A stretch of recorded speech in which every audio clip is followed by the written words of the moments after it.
For many of us, the sound of freedom wasn't a slogan we read in a brochure. It was a physical sensation. It was that low, window-rattling rumble of a B-52 Stratofortress passing overhead during the tense years of the Cold War.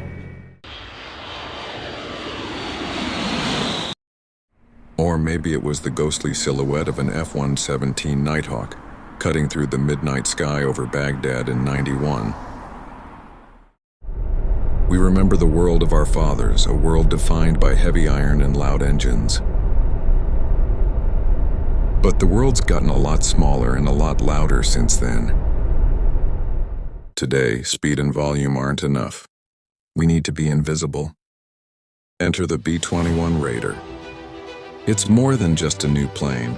It's the next chapter in a story of American grit that many of us have watched unfold for 40 years. If you're like me, you remember exactly where you were when the Gulf War started.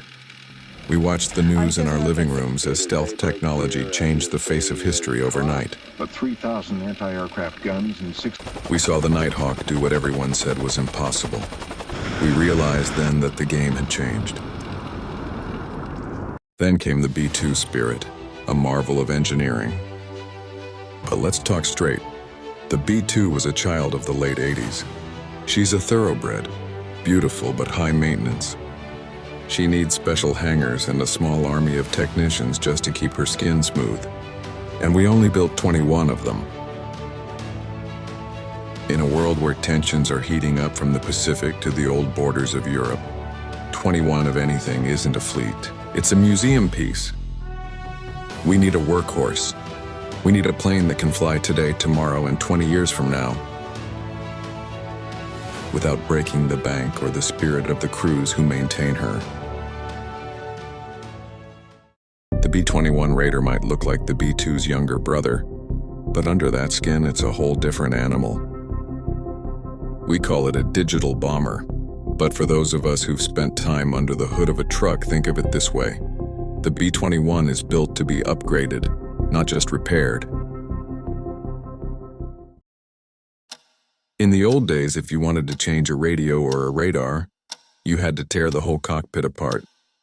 Not with the Raider. It's built like a modular home. You plug in new software, you slide in new hardware, and it's ready for the next fight.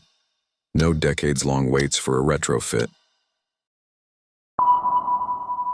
We're talking about stealth materials that are tougher and easier to handle than anything we had in the '90s. This bird doesn't just hide from radar, it disappears into the background noise of the world.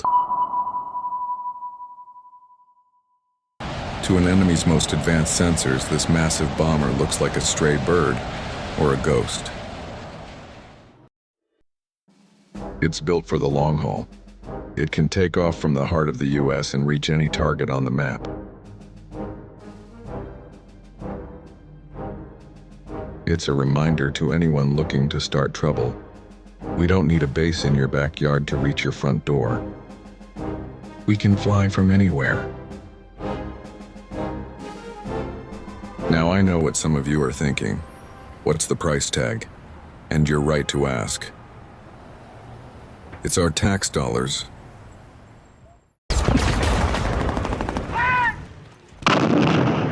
But as we've learned through history, from the greatest generation on down, the only thing more expensive than a strong defense is a weak one.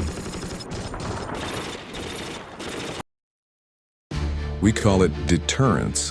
It's a fancy word for a simple concept.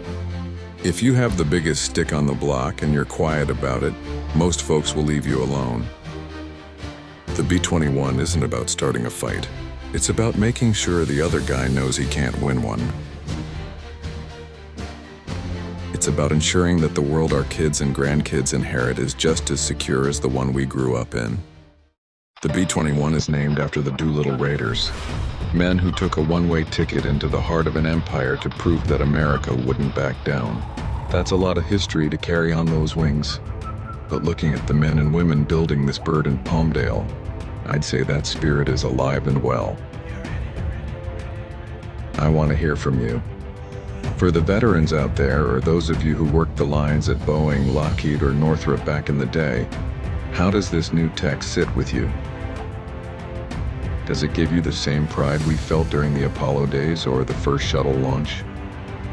Drop a comment below, I read them all. If you found this worth your time, think about subscribing. We'll keep talking about the things that keep this country the land of the free. And I appreciate you stopping by.